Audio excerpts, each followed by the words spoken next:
So I think most of us considered Wisconsin to be the team in the Big Ten Western Division. They lost to LSU. Doesn't affect the conference race, but Wisconsin's not looked good. They lost to Northwestern. Didn't look great against Illinois today. Nebraska undefeated. Had the big win against Miami, lose to Michigan State. Huskers with a loss in conference play. For first place, in the Big Ten Western Division today, we had Northwestern, who basically lost a zillion games in the road up until a couple weeks ago, going to Penn State, then defeating Wisconsin. So Northwestern, out of nowhere, in play in the Big Ten Western Division, and Minnesota with that one Big Ten win and at 4-1.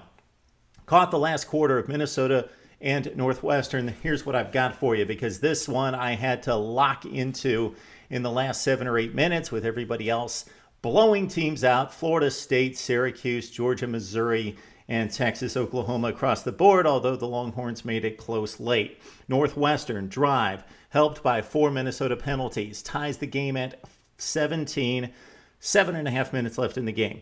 Then Jalen Myrick, number 28 for Minnesota, takes off, brings it all the way back, puts Trevor Siemian back on the field because Myrick goes 100 yards to put Minnesota up and decide the game 24-17. But there was still 7 minutes left, so Siemian goes to work. He hits Tony Jones, or tries to hit him, actually. And this is something you see that you just can't explain in college football with elite athletes out there. Bad throw, easy throw to make, right across the middle, right in front of him. And Tony Jones could have caught it, even though it was not the best throw. Drops it on the 3rd and floor. That is crucial. They've got to give it up. 11-yard punt. Minnesota's conservative with the ball. They don't convert it. They give Minnesota one more chance. Northwestern comes down the field. They hit Justin Jackson on a screen pass for 21. Justin Jackson, big game, 23 for 106 rushing, 4 for 50 through the air. On a 4th and 10, Siemian to Kyle Prater on the slant route for the first down. Northwestern, though, gets stuffed finally on another 4th down play. Minnesota defensive back Eric Murray was exceptional in tight coverage, provided the safety help, really played close on the Northwestern receivers, and Northwestern got one more shot on its own 16 with 31 seconds left, and not enough time to get anything done there. So Minnesota with a huge win at home to go to 2-0 in the Big Ten. The Gophers now 5-1. We can excuse that 30-7 loss at TCU. Would have been nice if it would have been a little bit more competitive, but considering what the Horned Frogs showed us against Oklahoma, Minnesota loses that one again, 30-7, 5-1 overall, 2-0 in the Big Ten. And for David Cobb and company, he had 30 carries for 97 yards.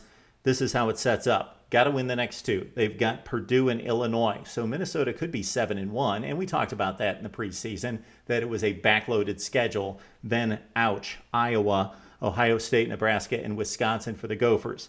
Northwestern not out of it at 2-1 in the Big Dime, 3-3 overall. They've got a big date with Nebraska next week. Minnesota did what Minnesota does. They won on special teams.